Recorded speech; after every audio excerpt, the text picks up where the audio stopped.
This is the solution.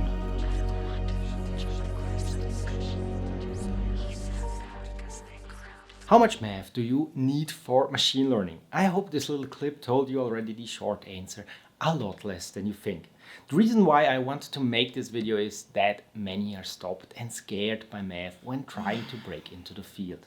The main message for you is don't be scared. When I started, I was confused too, and I got through it by staring intensively yet firmly at these terrible, scary formulas. I will later in this video tell you the minimum you should get away with and give you resources on how to build from there, while you do machine learning without doing extensive, unmotivated math grind sessions. But before we start, here is an extensive list of everything you could potentially want to learn.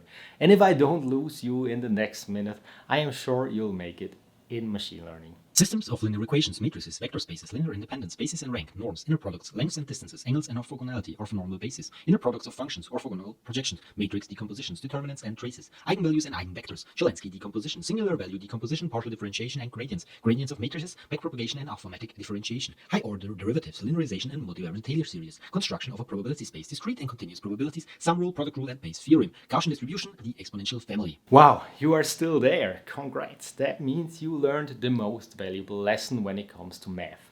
Don't be intimidated by it.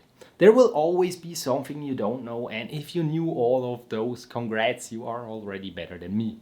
I have to admit that I recognize all of these words, but forgot most of it by now. Let's now take a step back and focus on your personal, much more simple answer on how much math you need. It will depend. If your goal is AI research, the previous list is expected. But when you are in ML operations, you can get away with programming efficiently and converting time zones, and don't need most of it really.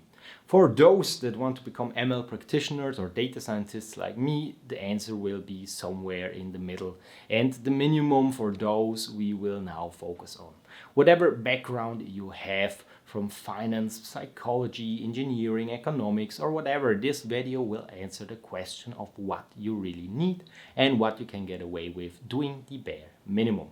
And at each step I will tell you how much I personally still use in my life as a machine learning engineer. But first, why should you learn math? Compared to my studying life, when my fingers sometimes had a hunch from holding the pencil strongly when solving too many equations for exams, nowadays I barely use them. But I truly believe that it shaped my brain to think the way it does, and that is extremely valuable, even in programming. While you will never explicitly calculate matrices, stuff by hand, or prove anything, you will use the knowledge that somebody in the past has figured out a way to do it right. And if you know, for instance, how gradient descent works and what local and global minimas are, you will have a lot easier time debugging that deep learning model that seems to be doing nothing. Or write something in NumPy matrix operations instead of strange, inefficient for loops. I'm glad to tell you that also in the real world of data science, your experience will match the experience of most other fields. Now, when you start any degree, the level of mathematics you encounter will vary strongly based on where you're doing it. Don't worry too much about it, as you can always take a course or often enough watch a simple YouTube video to brush up on the concepts you actually need. At this point, I want to give you access to my lookup Bible, Mathematics for Machine Learning. It is a really good book that contains a lot more than you will ever need. I used it as a reference while learning machine learning algorithms whenever I was confused about something, additionally to Google, of course. I leave the link to the PDF in the description, and I highly recommend having it around when studying. And whenever you are confused, just spend 1 hour on the specific topic. With this being said, let's finally go through what you really should know. Statistics and probability theory. Being at the heart of most of what we want to achieve with machine learning, and data science, statistics and probability theory is important. Now, don't go and read a 700-page long book. You should know about the most important distributions and probability functions and understand how to use quantiles and read variances. In other words, how likely is a 5 sigma event.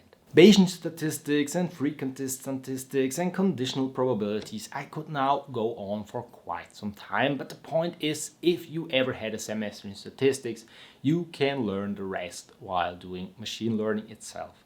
If you have never had statistics, consider taking the Introduction to Statistics course from Stanford on Coursera. It will really simplify your life going forward.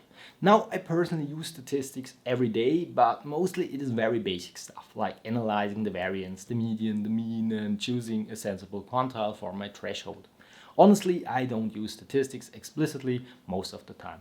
It is always on the back of my mind though, and a very useful tool for solving complex problems.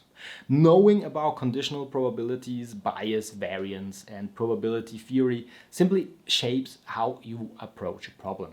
And it is also the vocabulary that you use when communicating with the field. You could say your model is somehow off, but saying it has a bias is just more precise.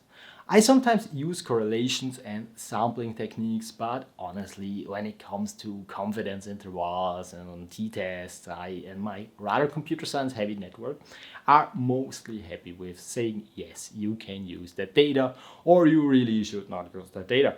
In the end, it is mostly about knowing these methods exist and for what context they are relevant, and understanding how your assumptions shape the solution. Linear algebra is the second important part of machine learning, and it generally helps you transform data efficiently.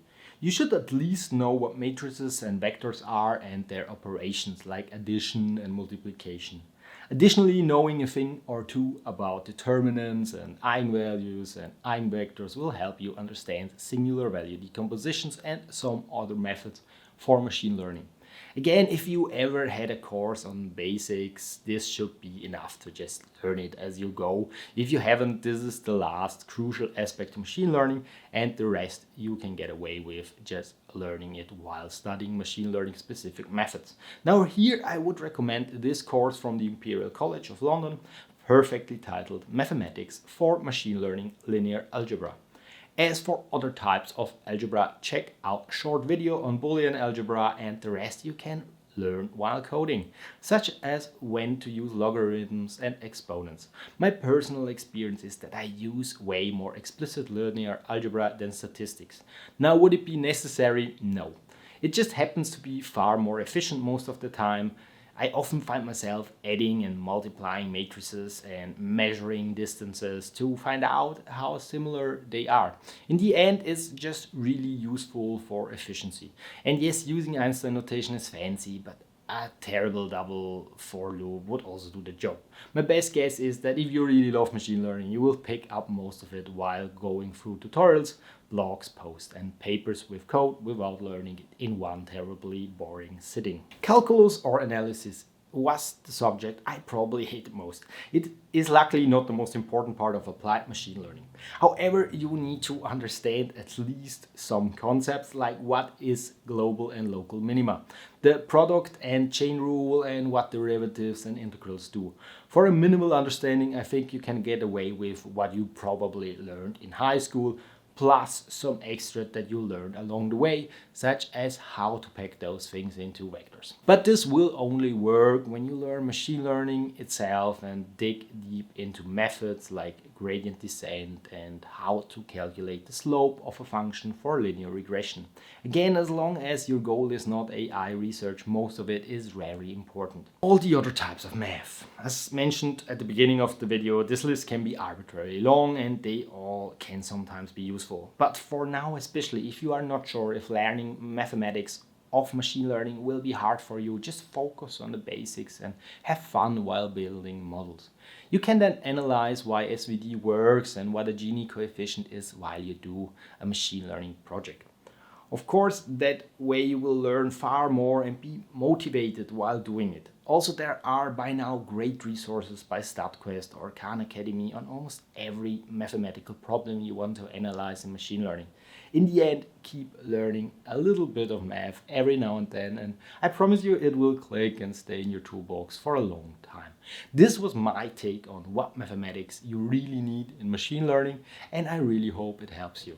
Make sure to subscribe so you don't miss out